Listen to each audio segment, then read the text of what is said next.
How to change the aspect ratio on CapCut mobile.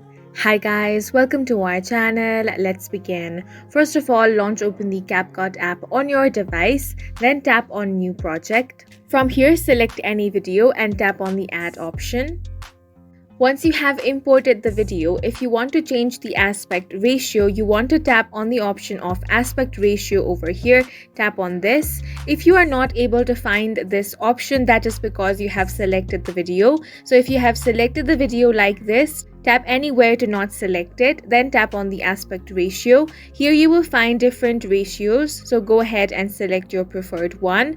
Right now it is a vertical video. If you want to change that into a horizontal video, then select the 16:9 aspect ratio, then tap on the check mark option. Once you have selected the preferred aspect ratio, you want to use both fingers to resize your video.